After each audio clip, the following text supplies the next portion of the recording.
Alright, welcome back to another episode, AP Gov with the Money. This video is about 3 types of democracy.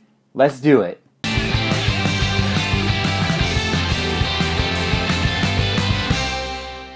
Alright, so there are 3 types of democracy that we are going to discuss in this video. Participatory democracy, pluralist democracy, and elite democracy. Participatory democracy emphasizes a broad participation by citizens. So this is the idea that people should be directly involved in their government and making policies, that their voice should be heard. So we think about things like protests and demonstrations and marches. We think about at the state and local level, when people have the chance to actually vote on policies called initiatives or referendums and have their voice directly heard. Some good examples to think of could be social movements like Black Lives Matter, or March for Our Lives, or the Tea Party, or Occupy Wall Street. These are all examples that got a large number of citizens involved and participating in politics. One of your required documents, Brutus number 1, gives a good argument in defense of participatory democracy, but more on that later. The second type of democracy that we're going to discuss is pluralist democracy, and this emphasizes the role of groups in making policy. The 2 best examples of groups in policymaking in U.S. government are political parties and interest groups. We have a whole unit on them later on, so don't worry, you'll learn everything you need to know about parties and interest groups then. But for right now, if we think about it, it makes a lot of sense. We have the Democratic and the Republican Party, and they battle each other out. Sometimes they negotiate, sometimes they compromise, and in the end, policies get made.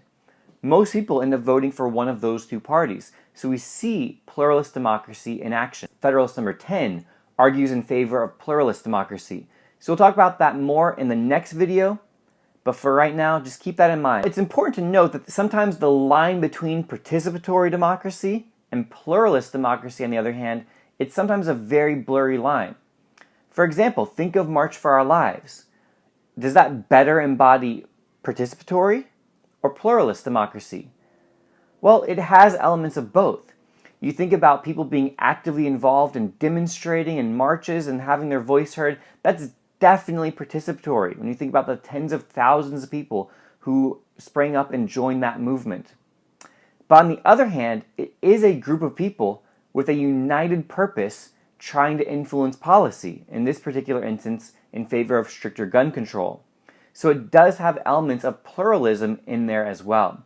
So just be aware that sometimes there is a little blurring of the line. Now, our third type of democracy is elite democracy.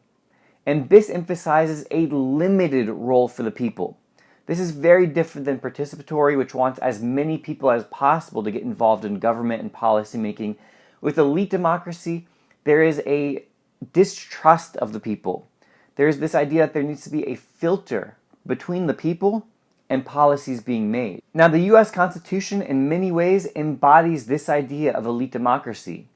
It sets up a representative form of government, where people don't vote directly on policies, but rather vote for people to represent them. Again, the U.S. is a republic, like the last video talked about. Another form of elite democracy in the Constitution is the Electoral College. The Electoral College chooses the president. People do not directly vote for the president. But the Constitution does include some elements that could definitely be considered participatory, especially when we consider amendments that increase suffrage.